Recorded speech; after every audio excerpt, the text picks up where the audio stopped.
بسم اللہ الرحمن الرحیم۔ درود و سلام ہو محمد و آل محمد پر۔ السلام علیکم۔ بعثت خبرنامے میں خوش آمدید۔ نظر ڈالتے ہیں 6 جنوری کی اہم ملکی اور عالمی خبروں کی شہ سرخیوں پر۔ وزیر اعظم عمران خان نے ایران اور امریکہ کے درمیان جاری کشیدگی پر غور کرنے کے لیے کابینہ کا اجلاس طلب کر لیا ہے۔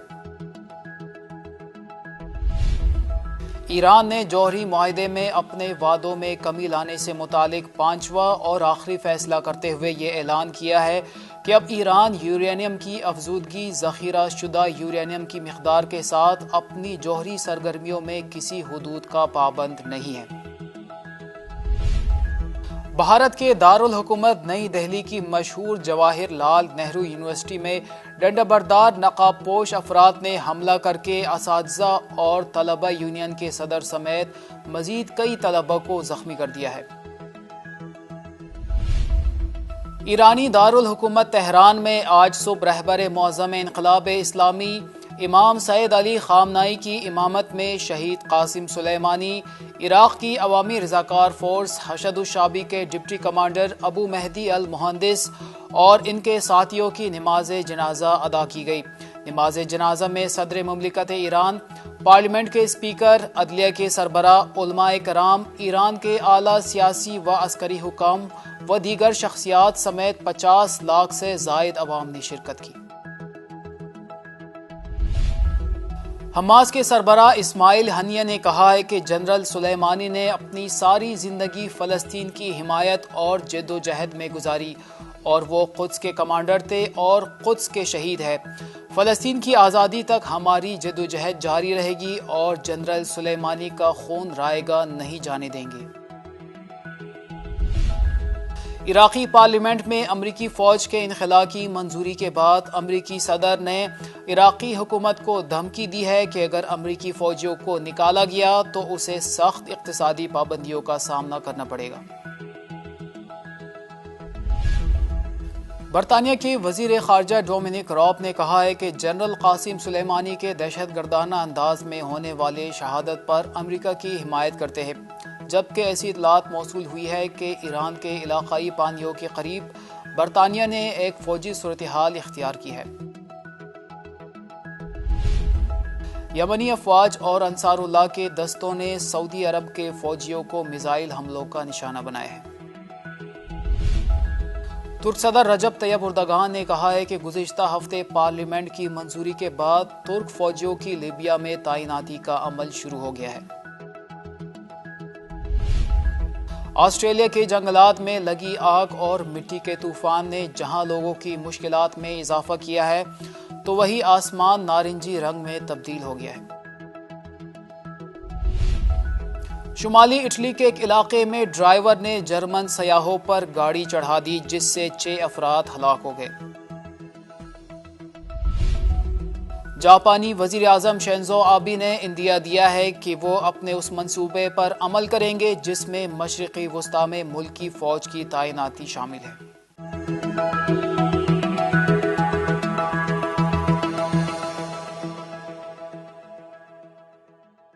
اور اب خبریں تفصیل کے ساتھ۔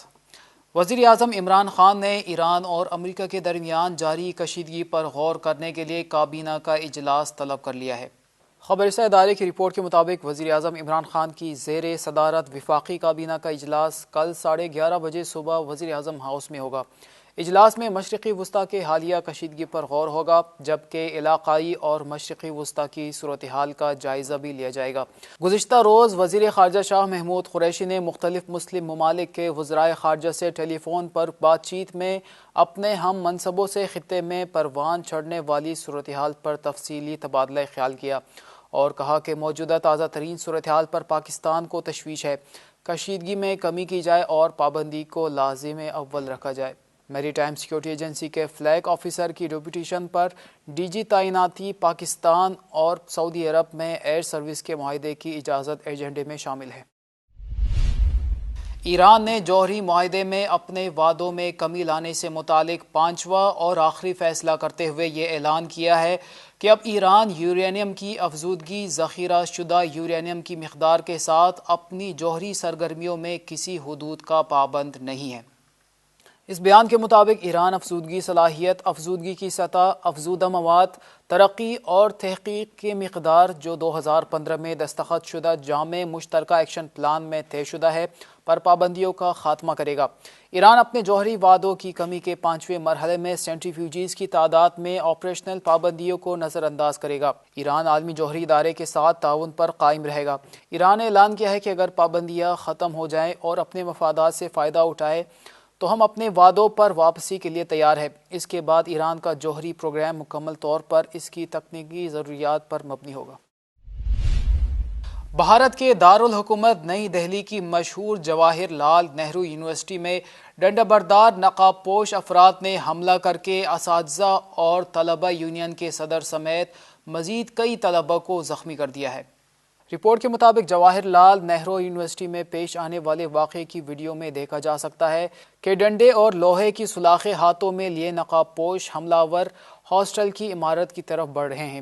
یونیورسٹی کی طلبہ یونین نے الزام عائد کیا ہے کہ اکھیل بھارتیہ ودیارتھی پریشد نے جامعہ میں حملہ کیا۔ رپورٹ کے مطابق اے بی وی پی حکمران جماعت بھارتیہ جنتا پارٹی کی نظریاتی جماعت راشٹریہ سہیوگ سنگھ کی طلبہ تنظیم ہے، جس پر بائیں بازو کی طلبہ یونین نکسل کی جانب سے حملے کا الزام عائد کیا گیا۔ بھارتی میڈیا کی رپورٹ کے مطابق جے این یو میں نقاب پوش افراد کے حملے میں کم از کم 23 طلبہ اور اساتذہ زخمی ہو گئے، جنہیں All India Institute of Medical Sciences and Safdarjung ہسپتال منتقل کر دیا گیا۔ زخمیوں میں جواہر لال یونیورسٹی طلبہ یونین کے صدر آشے گھوش، ایک استاد سچریاتا سین بھی شامل ہے۔ ایرانی دارالحکومت تہران میں آج صبح رہبر معظم انقلاب اسلامی امام سید علی خامنائی کی امامت میں شہید قاسم سلیمانی، عراق کی عوامی رضاکار فورس حشد الشعبی کے ڈپٹی کمانڈر ابو مہدی المہندس اور ان کے ساتھیوں کی نماز جنازہ ادا کی گئی۔ نماز جنازہ میں صدر مملکت ایران، پارلیمنٹ کے اسپیکر، عدلیہ کے سربراہ، علماء کرام، ایران کے اعلیٰ سیاسی و عسکری حکام و دیگر شخصیات سمیت 50 لاکھ سے زائد عوام نے شرکت کی۔ نماز جنازہ میں لاکھوں کی تعداد میں مرد و خواتین، چھوٹے بچے اور سن رسیدہ افراد شامل تھے، جنہوں نے رہبر معظم انقلاب اسلامی اور شہید جنرل قاسم سلیمانی کے حق میں اور امریکہ اور اسرائیل کے خلاف فلک شگاف نعرے لگائے اور شہید قاسم سلیمانی کی راہ کو جاری رکھنے کے عزم کا اظہار کیا۔ نماز جنازہ کی ادائیگی کے بعد تہران یونیورسٹی سے جلوس جنازہ آزادی اسکوائر کی جانب روانہ ہوا۔ شہید قاسم سلیمانی کے جسد خاکی کو منگل کے روز اپنے آبائی علاقے صوبہ کرمان میں سپرد خاک کیا جائے گا۔ حماس کے سربراہ اسماعیل ہنیہ نے کہا ہے کہ جنرل سلیمانی نے اپنی ساری زندگی فلسطین کی حمایت اور جد و جہد میں گزاری اور وہ قدس کے کمانڈر تھے اور قدس کے شہید ہے۔ فلسطین کی آزادی تک ہماری جد و جہد جاری رہے گی اور جنرل سلیمانی کا خون رائے گا نہیں جانے دیں گے۔ تہران میں سوگواروں کے دسیوں لاکھ کے اجتماع سے فلسطین کی اسلامی مزاحمتی تحریک حماس کے سربراہ ڈاکٹر اسماعیل ہنیہ نے خطاب کرتے ہوئے فرمایا کہ ہم آج یہاں اس لیے آئے ہیں تاکہ اس عظیم کمانڈر کی فداکاریوں کو خراج عقیدت پیش کر سکے، جس نے فلسطین کے استقامتی گروہوں کو آج اس مقام پر پہنچایا ہے کہ وہ صہیونی حکومت کا ڈٹ کر مقابلہ کر رہے ہیں۔ انہوں نے کہا کہ ہم اس بات کا اعلان کرتے ہیں کہ امریکہ نے جو یہ مجرمانہ اقدام کیا ہے وہ انتہائی درندگی ہے۔ امریکہ نے جس درندگی کے ساتھ جنرل قاسم سلیمانی کو شہید کیا ہے، واشنگٹن صہیونی حکومت کو بھی اس طرح کی درندگی کرنے کو کہتا ہے تاکہ وہ فلسطینیوں کے سلسلے میں بھی درندگی کرے۔ اسماعیل ہنیہ نے عالمی برادری سے کہا کہ وہ امریکہ کی اس دہشت گردی کی مذمت کرے۔ انہوں نے کہا کہ سرزمین فلسطین میں استقامتی محاذ اور فلسطینی گروہوں کی استقامت و جد و جہد اس وقت تک جاری رہے گی جب تک غاصبوں کو اپنی سرزمین سے باہر نہیں نکال دیتے، اور میں یہ کہنا چاہوں گا کہ اب اس کے بعد استقامتی محاذ کی طاقت میں اور اضافہ ہوگا اور اس طرح کی شہادت ہمیں اپنے راستے کو آگے بڑھانے کے لیے حوصلہ دے گی اور ہم بیت المقدس اور فلسطین کو آزاد کرائیں گے۔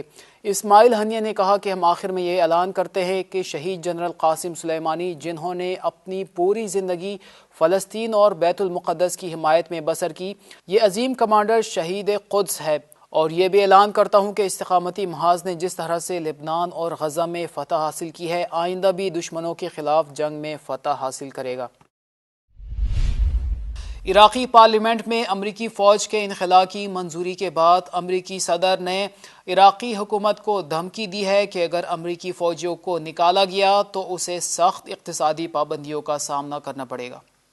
صحافیوں سے گفتگو کرتے ہوئے ٹرمپ نے کہا کہ ہمارے پاس عراق میں انتہائی غیر معمولی اور مہنگی ایئر بیس ہے جسے اربوں ڈالر میں تعمیر کیا گیا، اس لیے ہم اسے اس وقت تک نہیں چھوڑیں گے جب تک عراقی ہمیں اس کی واپس ادائیگی نہیں کر دیتے۔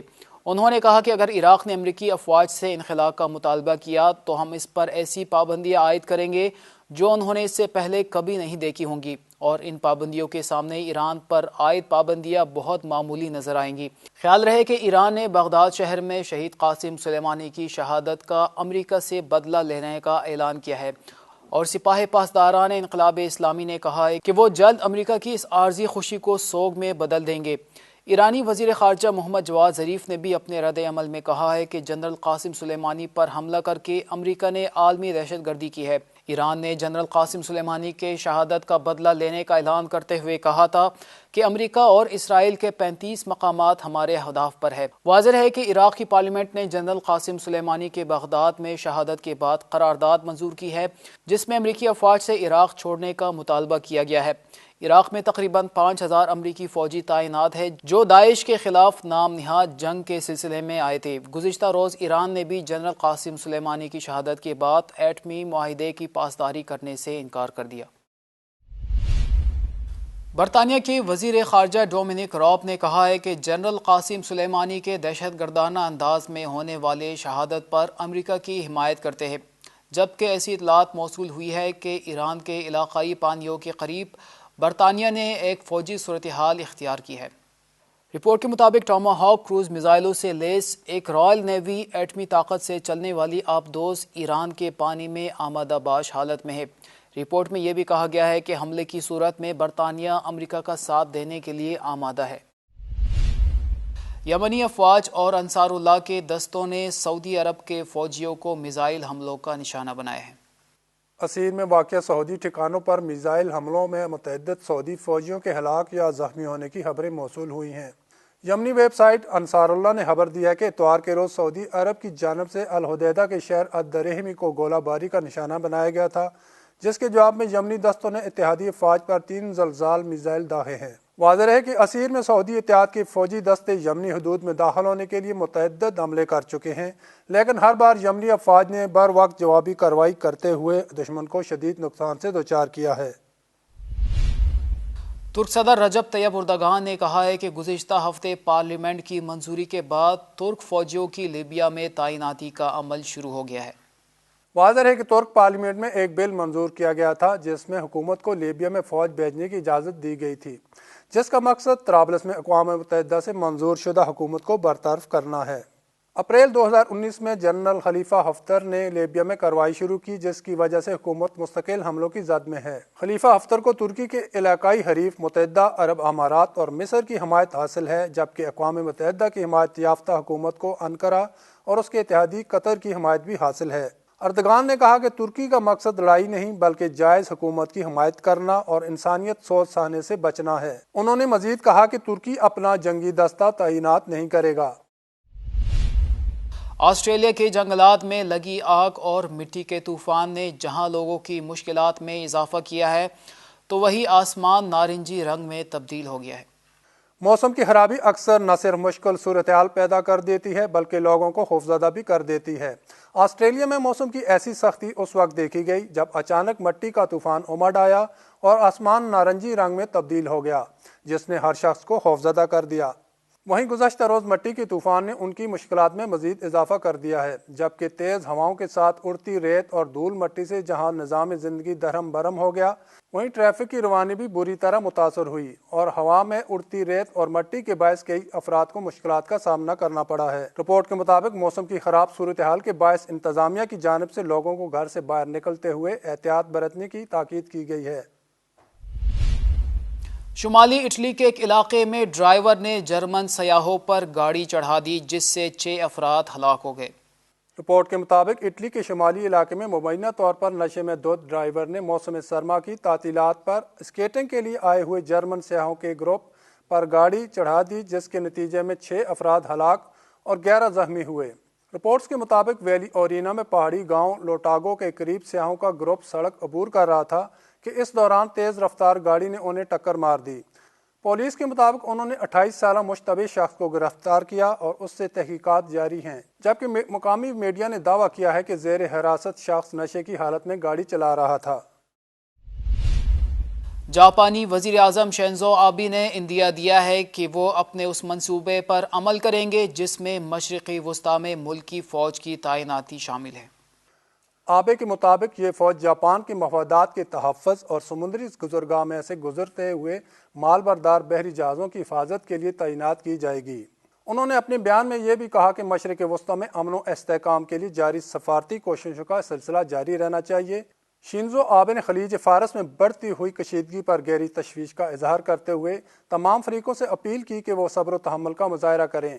جاپانی وزیر اعظم نے ملکی فوج کی تعیناتی کا یہ منصوبہ گزشتہ ماہ پیش کیا تھا۔